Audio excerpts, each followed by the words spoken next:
Course in Miracles says that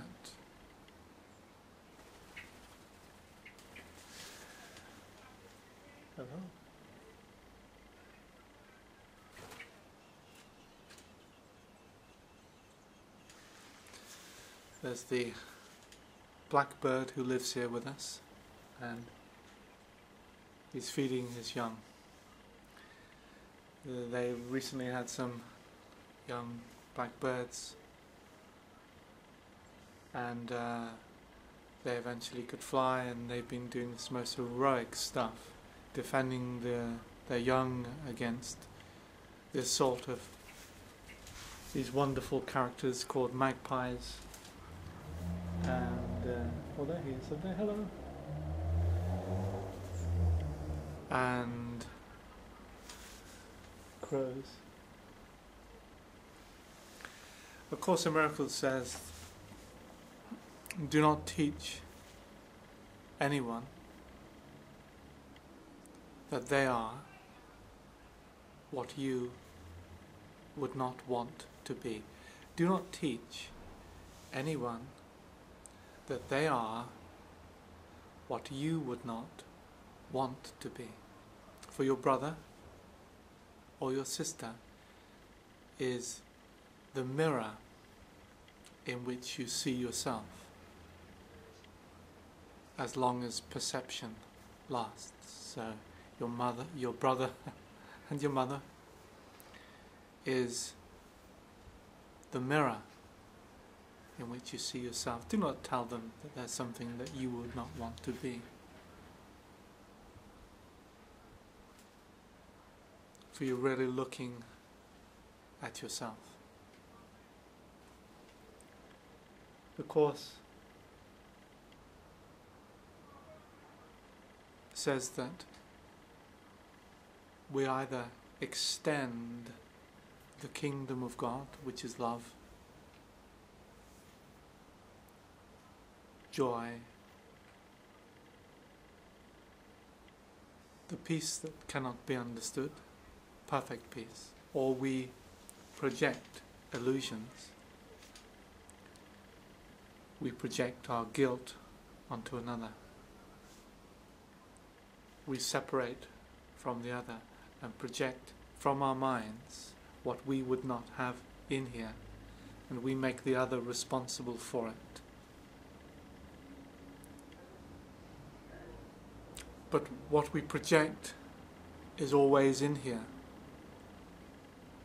and we are always afraid that our projections are going to come back and assault us and attack us, so we're already in a defensive mode, ready to do combat, even ready to do combat at a moment's notice, because of our fundamental guilt.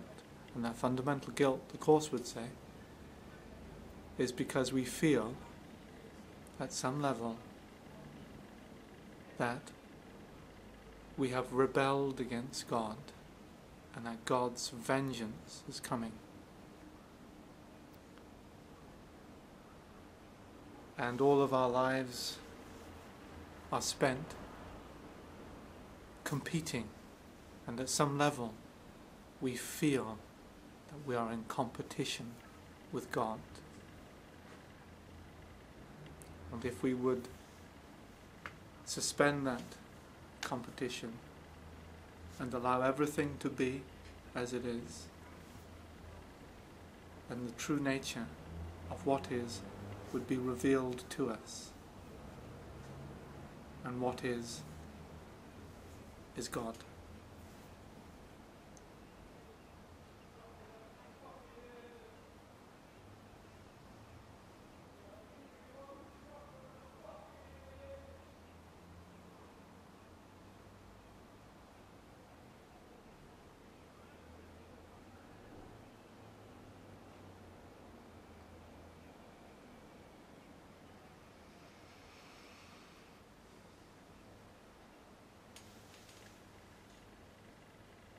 All of this can be argued against.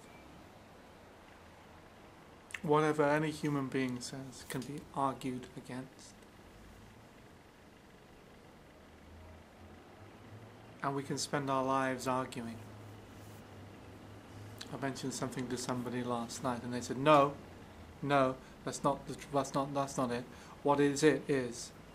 And so what we do, we block,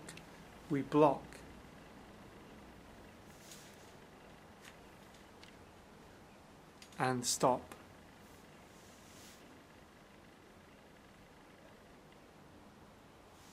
And this is not Tai Chi. This is not the way of harmony. And you and I do this. We do this because we're in competition with each other, fighting to be the top dog. Under all the social niceties and spiritualisms, there is this fighting edge, combat. Yeah, I scored a point. Yeah, come on. And there's a I play in competition. There's a place for it. You know, it's good to compete, but it's also good to put down that here and there and to say, look, let's see if we can meet and greet as brothers and sisters, and let's see if we can get on with each other. Let's see if we can reveal and find out what's underneath our grievances, what our grievances are concealing. The Course in Miracles says, "My grievances hide the light of the world in me." I want to see what I've hidden. I want to let it be revealed to me for my salvation and the salvation of the world from grievances,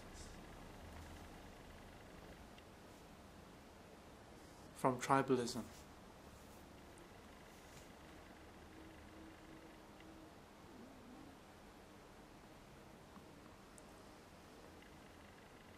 no amount of spiritual teaching will change this.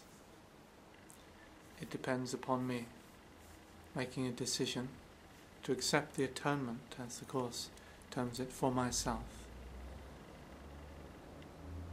The atonement,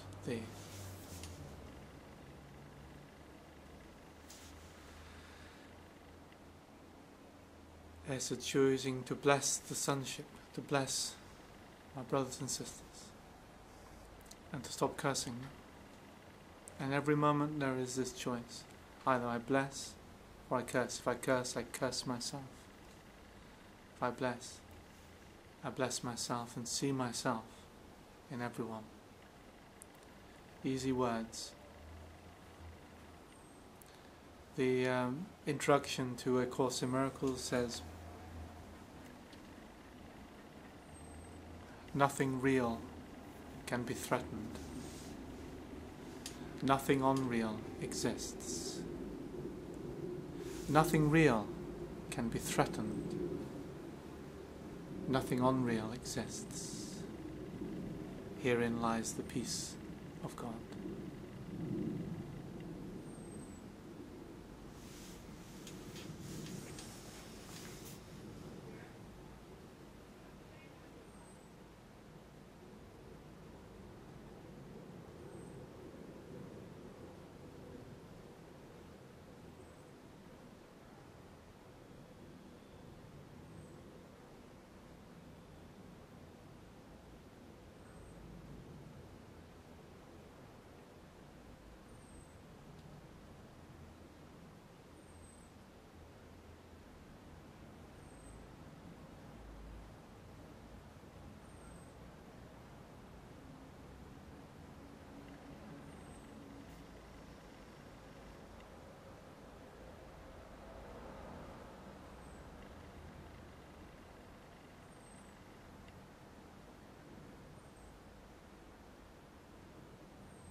So much of what I have said and done in the past comes from my grievances.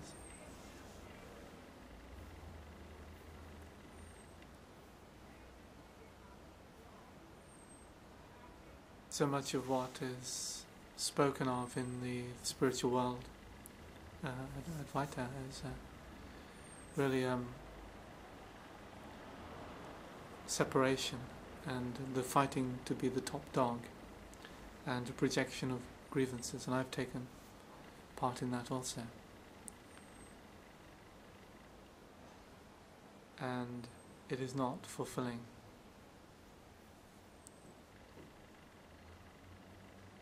It is back there to be silent